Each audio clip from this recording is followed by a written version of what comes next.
Assalamualaikum warahmatullahi wabarakatuh. Ini adalah tugas prinsip rekayasa struktur tentang struktur bangunan atas dengan anggota kelompok Aisyah Dwi Putri, Imam Tri Putri Jasenda, Maharani Akila, Winanta Ilham Halid, Hawari M. Nur Ismi, Firza Hasanah Hanem. Assalamualaikum warahmatullahi wabarakatuh. Perkenalkan, nama saya Aisyah Dwi Putri dengan nomor NPM 21018. Saya Imam Tri Putri Jasenda, NPM 21017. Assalamualaikum warahmatullahi wabarakatuh. Perkenalkan, nama saya Maharani Akila, NPM 2118. Nama saya Mr. NPM 21 Kenalkan, nama saya Hawari M. Nur Ismi, NPM 025. Assalamualaikum warahmatullahi wabarakatuh. Perkenalkan, nama saya Firza Hasanah Hanem, NPM 21029. Beton yang ditulangi dengan memanfaatkan sebuah batang tulangan pokok memanjang yang pada jarak spasi tertentu diikat dengan menggunakan pengikat sengkang ke arah lateral. Spiral kolom. Kolom spiral merupakan kolom dengan batang tulangan memanjang dan dikurung dalam tulangan spiral yang dililit secara rapat dan kontinu. Kegunaannya adalah sebagai penahan lateral akibat efek Poisson dengan menunda kegagalan beban aksial. Komposit kolom. Struktur kolom komposit merupakan komponen struktur tekan yang diperkuat pada arah memanjang dengan gelagar baja profil atau pipa dengan atau tanpa diberi batang tulangan pokok memanjang. Struktur atas bangunan. Struktur atas adalah seluruh komponen yang berada di atas tanah. Fungsi adanya struktur atas adalah sebagai penopang bangunan dengan bentuk memanjang ke atas seperti langkah, kuda-kuda, dan balok. Struktur atas terdiri dari struktur kolom, struktur balok, struktur tangga, dan struktur atap. Struktur kolom. Kolom adalah elemen struktur yang menerima kombinasi beban aksial dan lentur atau momen. Beban aksial yang terjadi berupa tekan meskipun pada beberapa kasus kolom bisa menerima beban aksial tarik dan umumnya terletak vertikal pada bangunan. Fungsi kolom sangat penting bagi struktur gedung, yang apabila terjadi kegagalan pada kolom maka gedung akan runtuh. Sedangkan bila kegagalan hanya terjadi pada balok, maka gedung belum tentu runtuh. Fungsi kolom adalah sebagai penerus beban secara seluruh bangunan ke pondasi. Bila diumpamakan, kolom itu seperti rangka tubuh. Baiklah, selanjutnya saya akan menjelaskan struktur balok. Balok merupakan elemen struktural yang utamanya memikul beban lateral. Beban-beban yang bekerja pada balok akan menghasilkan gaya reaksi pada titik tumpu atau peletakan balok. Balok adalah suatu elemen struktur bangunan yang bersifat kaku, serta dirancang untuk menanggung dan menahan beban menuju ke kolom, dan untuk diteruskan ke fondasi.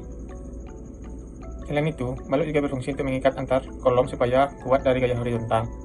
Balok adalah bagian dari struktural sebuah bangunan yang kaku dan dirancang untuk menanggung dan mentransfer beban menuju elemen-elemen kolom, penopang yang memiliki fungsi sebagai rangka penguat horizontal akan beban-beban.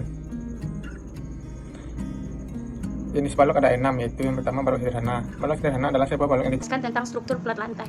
Plat lantai merupakan struktur apabila solid 3 dimensi dengan bidang permukaan yang lurus, datar, dan tebalnya jauh lebih kecil dibandingkan dimensi yang lainnya.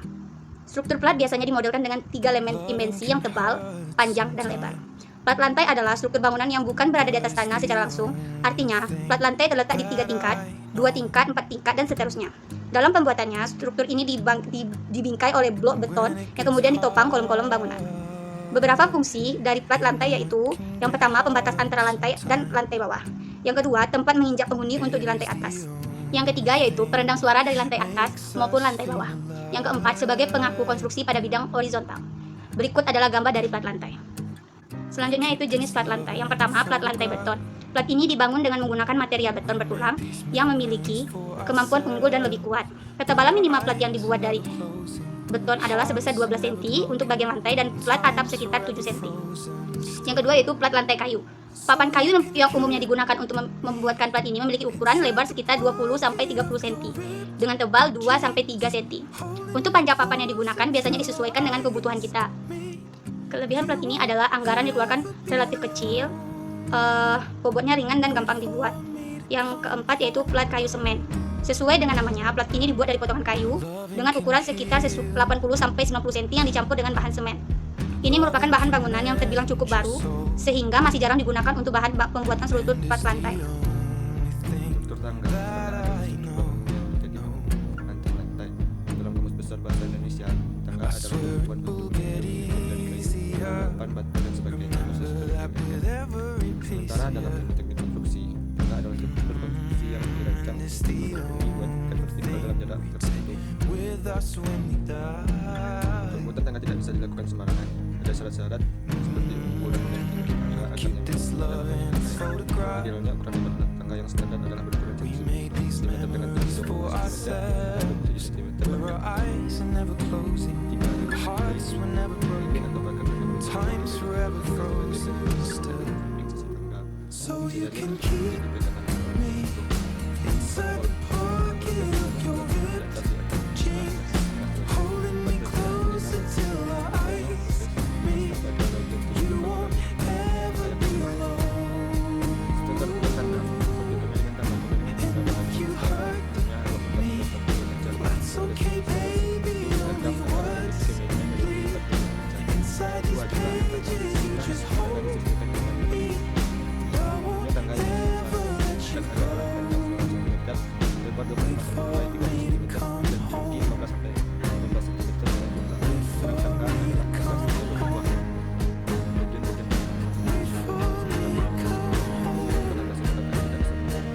Wait for me to come home. Oh, you can fit me inside the necklace you got when you were 16, next to your heartbeat where I should be.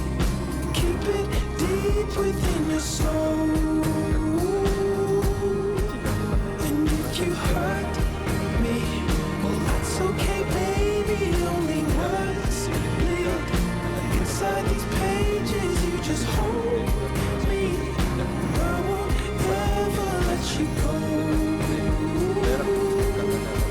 When I'm away, datang ke rumah tinggal I will minimal 15 remember cm how you dan maksimal kissed 22 cm. me under the Pada lamppost umumnya back di on tetangga bagian 6th atau Street, pegangan tangga harus hearing memiliki you ketinggian whisper kisaran 90 through cm the hingga phone. 100 cm. Baiklah, materi selanjutnya yaitu struktur atap. Struktur atap adalah bagian bangunan yang menahan atau mengalirkan beban-beban dari atap. Struktur atap terbagi menjadi rangka atap dan penopang rangka atap. 4 jenis struktur atap yaitu 1. Struktur dinding atau sopi-sopi rangka kayu, 2.